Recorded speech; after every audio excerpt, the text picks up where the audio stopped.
Hey, my name is Felipe, and I'm about to watch another death battle today. Venom from Spider-Man versus Crona from Soul Eater.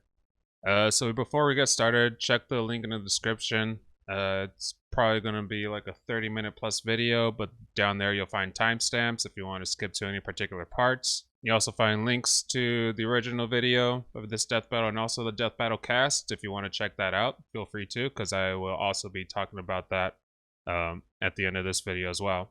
The thing I kind of want to do with these, it's kind of silly, but kind of be like reviewing the death battle of the episode itself as well as the fight, kind of give it a grade. I don't really see anybody else doing that, but I've been following death battle for a while, and I kind of like to rank out how much I enjoy each death battle as it comes along.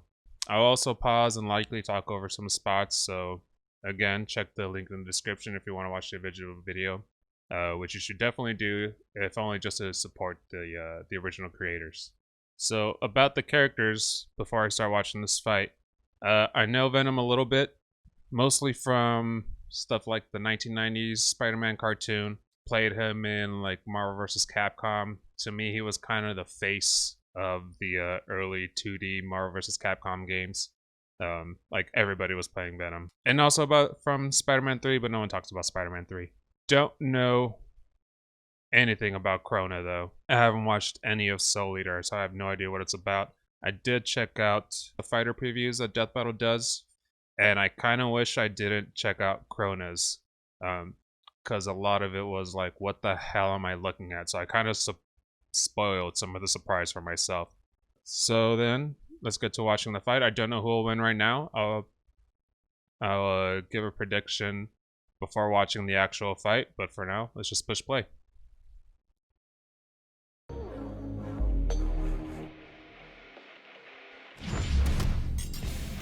It's always nice to have a best friend attached to your hip, like me and my shotgun leg. But these two take their friends even further than that. Venom, the lethal symbiote and Spider-Man's best frenemy. And Crona, the deadly demon sword from Soul Eater. He's Wiz and I'm Boomstick. And it's our job to analyze their weapons, armor, and skills to find out who would she win the sword? a death battle. Who's the sword? Who's the little At girl the in all of beginning of this time, in the faraway reaches of space, the Clintar rose from a living darkness. One of these amorphous symbiotes was Venom. Who was a freaking loser? Hey, don't look at me, all the goop aliens were saying it. So I they forgot kicked the about poor this story. slime ball straight off the planet. In its exile, the symbiote underwent a number of misadventures I know a which little bit firmly about shaped the its story personality. from, It bonded to a heroic Venom Kree versus Bane. soldier rescuing refugees, a violent monster who committed genocide, and apparently Deadpool. Damn, no wonder Venom's so messed up in the head. Eventually, the symbiote was discovered by Peter Parker, your friendly neighborhood Spider-Man. Chocolate It and gave brains. him a pretty slick black suit and awesome new powers. But 8 after children. finding out it was a confused, raging, psychopathic alien, Pete decided to exercise it with the power of Christian Rock. A wise decision, although ill-timed, as this event would cause the symbiote to finally meet its greatest partner, Edward Brock. Eddie was a journalist with the unluckiest backstory ever. While trying to uncover the identity of a serial killer, he blamed the wrong guy. The same day he published his article, Spidey caught the real killer, who lived right next door to the dude Eddie blamed. Long story short, Eddie was fired from his job, divorced by his wife, and disowned by his father. I never Who saw already the blamed Tom Eddie for Hardy his movie. wife dying in childbirth. On top of all of that, Eddie learned he developed adrenal cancer, with only a few months left to live. Man, and I thought 2020 was rough. I almost don't blame him for becoming a supervillain. With all hope lost, he begged God to take it all away, and got an answer. Never The got to reading the symbiote. comics. Just like Captain Planet, Edward with Charles their powers Allen Brock. combined, these two losers became a super loser. Well, no, they actually became a horrifying monster with all of Spider-Man's powers and then some. Their mutual hatred of Spider-Man caused the symbiote to bond to Eddie like no host ever before. They were perfect, a terror in the night, an unstoppable demon. They were Venom. I think It that even might be the cured most Eddie's interesting cancer. thing Sort about of, it's complicated. Venom and Apart from Spidey's Spider-Man's rogues webbing gallery. and web-crawling powers, Venom can use shape-shifting to mold his body into cool doodads. Swords, shields, tendrils, worm monster things, even wings. Yeah, That's new. imagine seeing this guy flying That was not outside in the your window cartoon. at night. Well, good luck sleeping ever again. Venom can camouflage his entire body, heal severe wounds like impalement and lost limbs, see all around him at once, and psychically project emotions onto others. Normally, this just makes Don't know people about feel that. sorry for themselves, like Wiz on Tinder. But one time he convinced a bunch of other symbiotes that life was meaningless and they killed themselves. Shit, that's dark. If desperate, the symbiote can even invade the bodies of others and make them burst from inside out. Gross and awesome. But if he doesn't want to pop them like a fun balloon, he can just take over their body like a creepy puppet master. While attached to a victim, Venom can control them by fusing the symbiote to their nervous system, specifically the brainstem and frontal lobes. Fighting off this mind control is extremely difficult unless you have powers that can directly counter it, such as another symbiote. Oh god! Aliens, tentacles, and mind control? Hentai? Are we sure this episode is rated E for everyone, or do we need to start blurring stuff? Ew. Don't worry, aside Ew, from is being that a part of the horrible movie? murderer, Venom's stories are completely wholesome. Right. Venom proved a dangerous thorn in Spider-Man's side and frequently ruined his life, even taking a page out of my favorite book, The Most Dangerous Game, and hunting him on a private island. Yeah, he was the coolest rival ever, but over the years, things kinda calmed down a bit. They even teamed up every so This often. is realm of Even with madness. so much anger, Eddie had a legitimate desire to protect others. As a teenager stealing his dad's car, he accidentally ran over and killed a child. Despite his desire to confess, his father forced him to plead innocent and rigged the jury.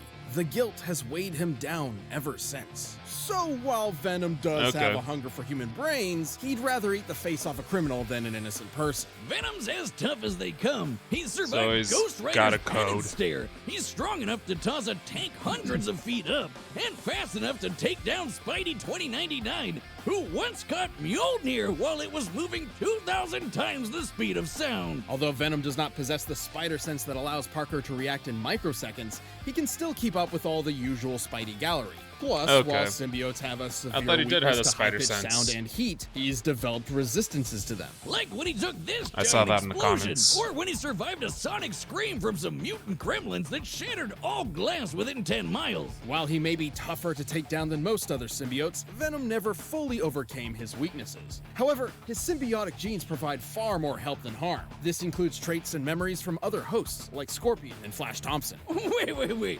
Bullets are a genetic trait?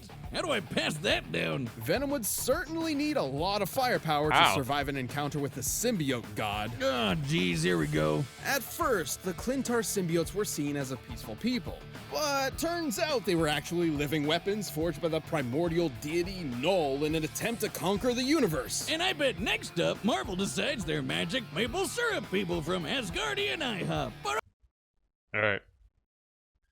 What the hell is this? The Venom symbiote likely absorbed the codices that comprise the Legion symbiote.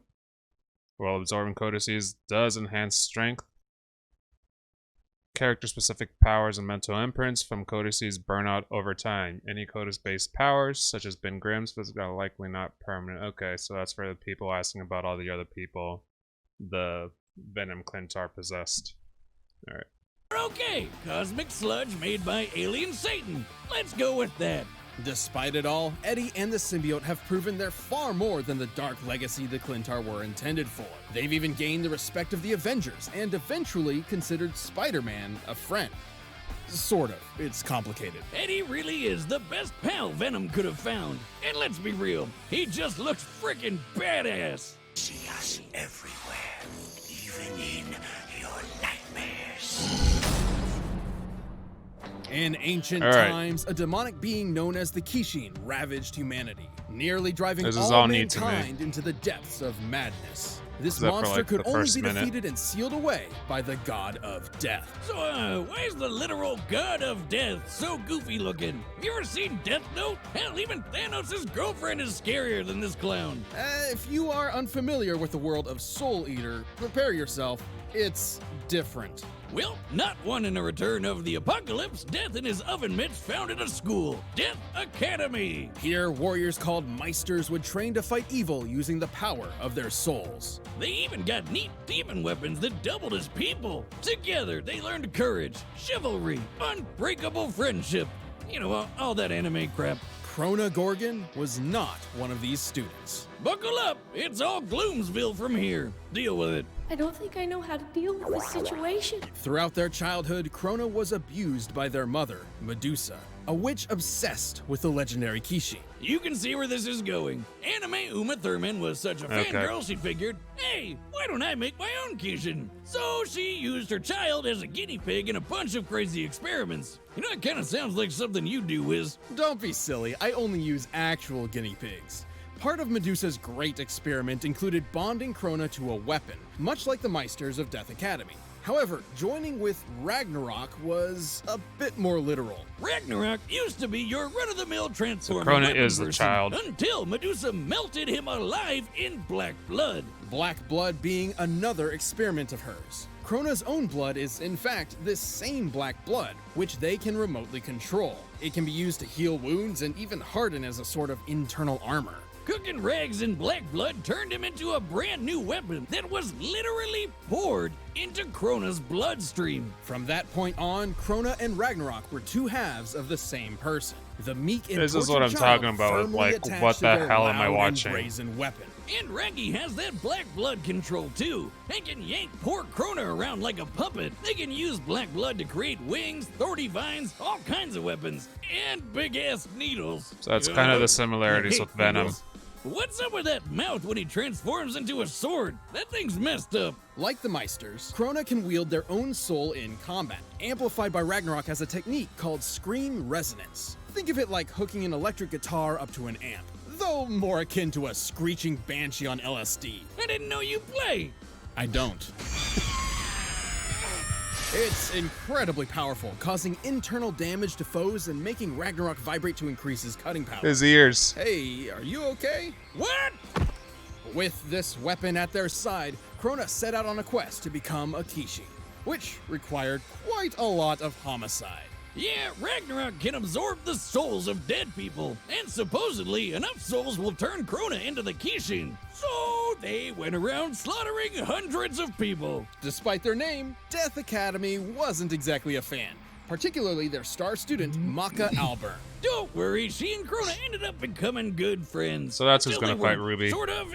It's complicated. As a pawn in Medusa's mission, Crona gained several levels of new potential, notably after gaining or absorbing the powers of the monstrous Black Clown, the demon tool Brew, and even Ashura, the original Kishi. All of which increased Crona's abilities, especially the black blood. Now Crona could turn their entire body into goop, and the slightest touch could inflict madness. That's madness with a The capital manga looks M, pretty by the way. insane. This madness is a corruptive effect that causes targeted variants of delusion or obsession, often spread as a wavelength. The wavelength of Crona's mad blood specifically causes violent psychosis. Crona may be a pawn, but they're a badass. They can cut through a whole ghost ship, cover the moon with sound waves, open the moon's mouth? What the hell is... Alright, I have to pause because I'm noticing a lot of... Does this always show up? Whatever. Yeah, I'm noticing a lot of similarities right now between Venom and Crona and Ragnarok. Like, I'm starting to get why this matchup is happening. I didn't know they have such similar powers. I'm kind of feeling like Crona's gonna have the edge, just saying it right now before the pre-fight.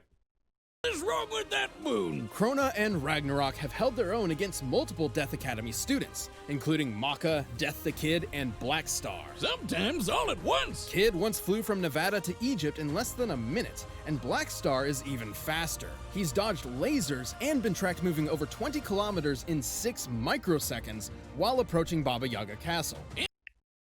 While the exact unit of measurement is not shown for this feat, Soul Eater uses metric units, and most conventional radar systems have ranges of several dozen kilometers. Okay. Given the visual distance Black Star traveled, I like how he has a star in the middle of his name. The kilometer unit is the most logical to apply. Alright. And Crona's been able to make enough mad blood to crush a whole goddamn Ukrainian city. While this city isn't named, we can use a similar metropolitan area in Ukraine, Kiev, for instance. With this in mind, Crona must have created over 9 trillion tons of black blood, enough to fill over 6 billion Olympic swimming pools. But Crona's a big leap from invincible. They've had their shit kicked in plenty of times, and their hardened black blood can only block so much. Even then, Medusa's plan ultimately succeeded. After years of scheming, Crona absorbed the power of Ashura and became a Kishin. Well, more like Kishin absorbed Crona, but close enough. But with the power of friendship, Crona ironically wound up defeating the Kishin once and for all. Despite their life being nothing but destruction, Crona was the one who ultimately saved the world. With an added side effect of a new madness wavelength that made everyone obsessed with boobs. Truly a positive effect on people everywhere. Just give up. I'm tired of trying to figure out how to deal with you. All right, the combatants are set. The art We've style in run the gamut manga through looks all pretty rad. possibilities. But first, instead of chewing on brains and souls, It's gonna how be- about chewing on blue? All right. There wasn't any meth in Venom's rundown. Like, I figured that thing about, or they're probably saving it. Wondering if that's gonna be a factor into the fight. Like, probably how he can tank Ragnarok's screams. I'm kind of feeling like it's gonna be Crona still. They seem to match up in abilities pretty well. It seems like they're setting it up for that the scream to not be too much of a factor. They each have possession powers. They can project their emotions, apparently. Venom doesn't have anything, as far as what I've seen right here, he doesn't really have anything crazy like keeping the moon from shutting its mouth. So fucking weird. Mostly I just want to see how this fight was animated because it looked pretty cool in the sneak peek. So yeah, that's gonna be my vote. It's Crona. I'm probably gonna be wrong. I don't care. But yeah, let's see how it comes out. I didn't get the timing right this time. Hello? I want to be alone. Hey, pay attention, you turd! Aha! Lucky day! 2 brains for the price of 1! I don't think I can handle this right now.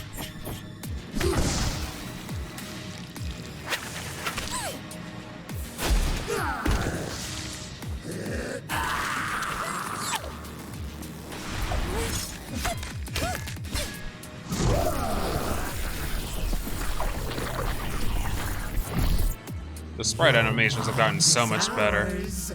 Dinner time!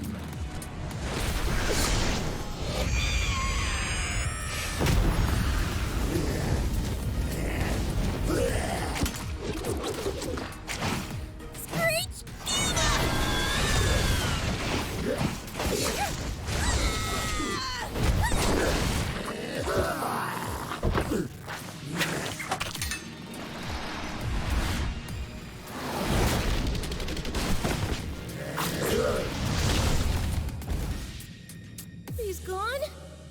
What is he? We are the ones hiding under your bed, teeth ground sharp and eyes glowing red. Venom's got bars. He really doesn't.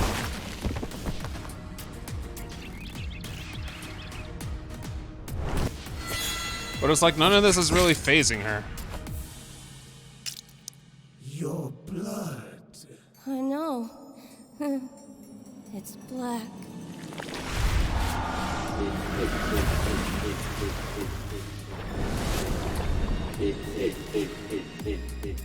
Wake up, stupid!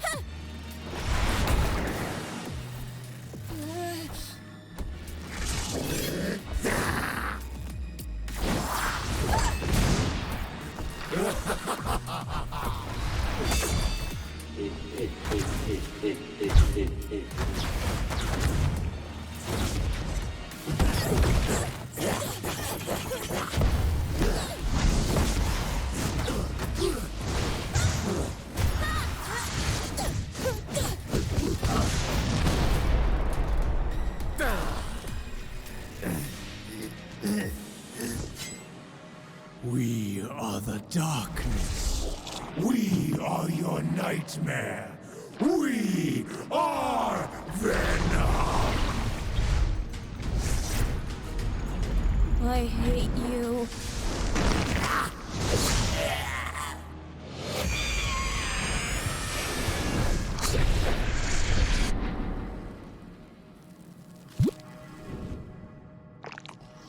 Whoa!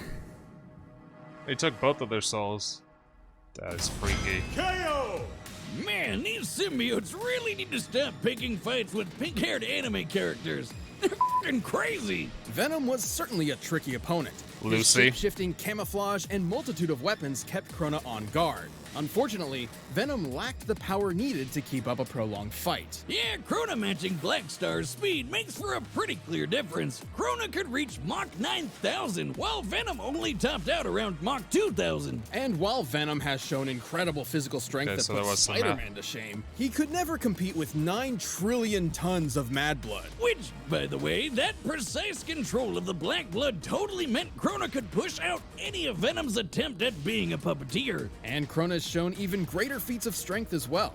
Assuming all of the Moon's teeth are similar in size and stone, opening this jaw is equivalent to lifting over 10,000 tons. Of course, the final nail in Eddie's coffin was the fact that half of Crona's arsenal was sound-based, basically Venom's kryptonite. Somewhat. Recall that Venom did gain a notable resistance to sound attacks, so we needed to determine if Crona's sonic waves were great enough to effectively harm him. You know those gremlins who shattered every window in 10 miles with a screech attack? The symbiote barely survived it, so that's a good high end to look at. It takes at least 100 decibels to shatter glass normally. To cover that much distance, the combined sonic blast must have equaled about 244 decibels. In contrast, in order to engulf the Moon, Crona's sonic waves must have reached over 275 decibels. And yes, that's considering the weird size and shape of the Moon. Well, different methods. I already read the other ones, but this one's longer. While different methods or examples could be implemented to measure Crona's black blood flooding each city, all still outperformed Venom. Additionally, Venom's victories over Dark Carnage and Grendel required outside help to extenuating circumstances. I have no idea what any of that means. Ugh, just look at that freaky thing. Sure, 275 doesn't seem that much more than 244. It's a lot. But decibels increase on a logarithmic Yeah, rate. and that is this a means big Crona's difference. sound attack was actually over 1,000 times stronger. Vanny for sure wasn't surviving that. Eddie and the symbiote held their own with versatility, but Crona and Ragnarok had them beat in destructive power, blistering speed, and an arsenal that could take advantage of Venom's key weakness. Looks like Venom just got Ragnaroked. The winner is Crona. Alright. Thanks for watching this episode of Death Battle. Come back next week to see previews of our upcoming matchups. If you want to watch more stuff, you can click the boxes right around here, and you can always pick up some DB merch at store.roosterteeth.com. Attention, Blue Team! This is the Red Team! We are here to destroy you! I got a tank! People with tanks are never outnumbered! Are they tying it? Oh. I wonder if this is another tie-in with the actual show. I don't really care about Red versus Blue. Never watched a single episode, so I don't know if I'm really gonna be hyped for that one. But I'll still watch. That was cool. I learned a good deal about Crona and their abilities. A little bit about Soul Eater. Don't think I'd ever watched the anime. That's animation style doesn't really seem like my cup of tea. But the art style in the manga seemed pretty cool, so I might pick up a book.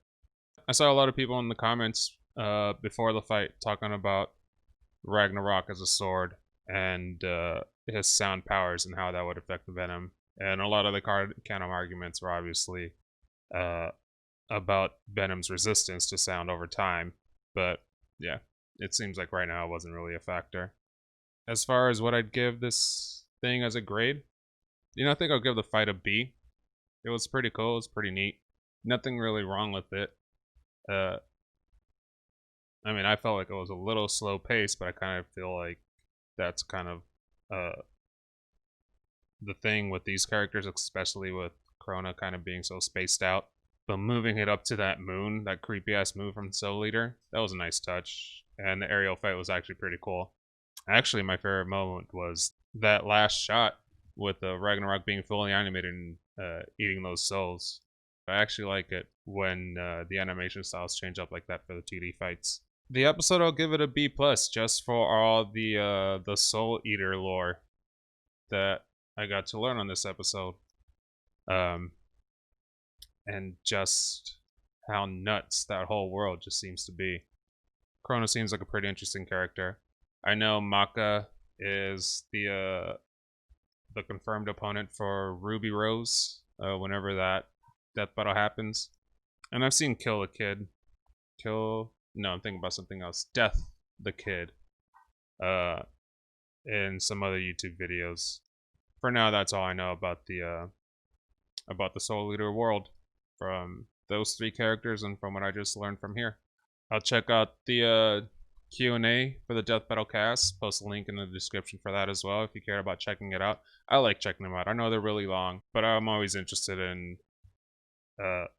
finding out like the processes for discovering who would win, the animation process, and since I'm not so knowledgeable about these characters, I like to see other points that people bring up, which for now I don't see.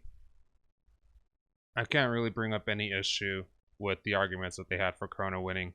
Again, I don't know much about either of the characters to really be able to bring something up. Everything seems sound from what I just observed. But we'll see what comes up in the Q&A. So until next time, I'll see you guys there. Alright, hey. So checked out the Death Battle cast earlier today for the Q&A. And there were a couple points mostly brought up about Venom, and just a few that I took notes on, kind of want to go over. So one question they went over at the cast was Venom surviving the penance stare once, and it just seems like penance stare is like one of those things that's not very well defined. It's like, I don't know, maybe just one of those plot devices that writers use and they kind of do whatever they want with it. Apparently symbiotes have some kind of resistance to the penance stare, like they can survive it. Or Ghost Rider can kind of just choose how powerful he wants the effects of the penance stares to be. Comics are weird. Oh, and as it relates to the fight, if he survived the penance stare, shouldn't he resist Crona's psychic abilities, which they didn't really seem to come into play, at least in the animation. Only kind of like mind control abilities that I saw was Venom trying to take Crona over at the beginning of the fight, since Crona already has Ragnarok like living in their blood. Ragnarok kind of already has perfect control of Crona, so that's how they resisted it. That seemed to be the theory, at least. But another pretty interesting point, and I think this affects Death Battle more than the actual fight, is that apparently there's a story right now that Venom is gonna go up against the Clentar god, and he's absorbing all the symbiotes, and that way he kind of scales to a form of carnage called Dark Carnage. It's one of those things that popped up in the comics after the Death Battle had been completed. Like, Death Battle has a process, and they try to finish these episodes like months in advance, which puts them in a vulnerable position when something does come up from the characters and the sources that they've been researching. And I guess that story's not done yet, but it kind of opens the door for like situations like this, and I know they've happened before. It opens the door for people to call shenanigans on Death Battle whenever something in a character story seems to come up that would definitely contradict the argument that they came up with. I don't read comics for various reasons, but I did see that this storyline came up in the Q&A. From what I learned today, watching the cast, I guess it's not finished yet, and they don't know if it's one of those things that, if it's a one-off thing or if this is going to be a continuation of Venom's character and he's all of a sudden going to have these powers. It's kind of one of those you got to call it as you see it kind of things. Stuff like this definitely makes things more difficult for Death's Battle's argument, which, despite being a really silly show, and as I said in the previous video, they're not the end-all be-all for these kinds of versus arguments. They still have to present a pretty concrete and credible argument. Some people will disagree on whether or not they're credible, but they still have to present that kind of image. And I don't know, it just seems like stuff like this popping up kind of hurts their ability to do that. Some people in the comments just kept pointing out that Death Battle pits someone with a weakness to sound powers up against someone who uses sound powers, and like that was really unfair. Apparently this was a pretty popular request. It'd be pretty interesting to see what would have been like the top requests for certain characters, but I guess that would kind of spoil a lot of the matches that Death Battle schedules out. Still, apparently two of the biggest opponents for Crona were either Venom or Carnage, so that's already reason enough that they would do this battle. A lot of people apparently want to see it. They probably weren't all that aware of how Crona's powers would really affect Venom. Of course, it probably helped me not knowing much about either characters. It didn't really spoil the results for me. Unlike a lot of people in the comments, I did not immediately expect Crona to win just based on her advantage with her powers. All in all, I'm still glad that this episode happened, because now I take back what I said about the animation that I saw in the Death Battle episode for Soul Eater. I've started watching it. The animation is actually really, really good. Still interested in checking out the manga whenever I have time to go and pick up a book. I like the show so far. I don't really like Black Star or Death the Kid very much. Death the Kid's just kind of annoying, so I don't know what his character progression is gonna be. But Black Star right now just seems like a poor man's Naruto. Like, from being super bombastic and loud to just not really being much of a ninja.